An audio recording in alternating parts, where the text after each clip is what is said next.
Hello. Welcome to Spooky Shadows. Heavy, oppressive silence. It pressed down on me, suffocating, deafening.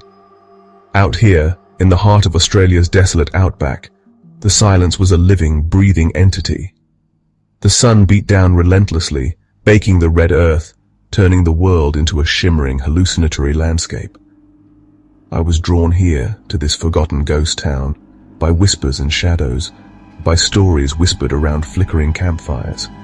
Stories of a haunting so profound, so real, that it chilled the very marrow. This place, desolate, forgotten, it held secrets. I could feel it. Secrets whispered on the wind, carried on the backs of flies that buzzed incessantly, drawn to the decay and the silence. Even the flies seemed afraid to break the silence for too long. The sun dipped lower, painting the sky in shades of blood orange and bruised purple. Shadows stretched, long and skeletal, reaching towards me like grasping claws. This town, once bustling with life, now stood empty, a monument to forgotten dreams and shattered hopes. The wind howled through the empty windows of the abandoned buildings, sounding like the mournful cries of lost souls. I could almost hear the echoes of laughter, the clinking of glasses, the murmur of conversations long gone. Each gust of wind carried a whisper of something else, something ancient, primal, something unsettling. The hair on the back of my neck prickled with a sudden chill, despite the oppressive heat. I was being watched. I could feel unseen eyes on me, following my every move. As darkness descended, I decided to seek shelter in what was once the town's saloon. The swinging doors creaked open with a groan, revealing a dusty interior frozen in time. I could almost see the shadowy figures of miners and prospectors, their faces etched with hardship and hope, huddled around tables sticky with spilled beer. A shiver ran down my spine as I heard the unmistakable sound of footsteps behind me. Heavy footsteps, slow and deliberate. They stopped just outside the door. I spun around, heart pounding in my chest, but there was no one there. Only the wind whistling through the broken windows and the dust dancing in the faint moonlight. But I knew I wasn't alone. I spent a fitful night in the saloon, haunted by strange dreams and the feeling of unseen eyes upon me. The ghost stories I'd heard as a child came back to me with chilling clarity. Tales of lost miners driven mad by thirst and despair, their souls forever tethered to this desolate place. Of Aboriginal spirits, angered by the desecration of their sacred land. As the first rays of dawn pierced through the cracks in the boarded-up windows, I decided to explore the town further. The oppressive silence of the night had been replaced by a strange hum, a low vibration that seemed to emanate from the very earth itself. It was as if the town were trying to communicate, to warn me of something. I wandered through the deserted streets, each step kicking up a cloud of red dust. The buildings seemed to lean in on me, their empty windows like hollow eyes watching my every move. It was then that I saw her. A woman in a white dress, her long hair cascading down her back like a waterfall of moonlight.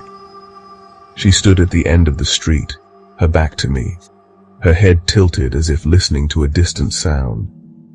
I called out to her, my voice raspy and thin in the dry air.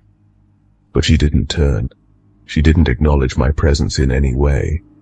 And then, as quickly as she had appeared, she was gone, vanished into thin air. Section 6. A history steeped in blood. I later discovered that this ghost town was once the site of a horrific tragedy. In the late 1800s, a gold rush had brought thousands of hopeful prospectors to this remote corner of Australia. But the gold ran out as quickly as it had been found, and the town was soon gripped by desperation and despair. One sweltering summer, a deadly fever swept through the makeshift settlement, claiming the lives of nearly all who remained. The town was abandoned, left to the elements and the spirits of those who had perished within its walls.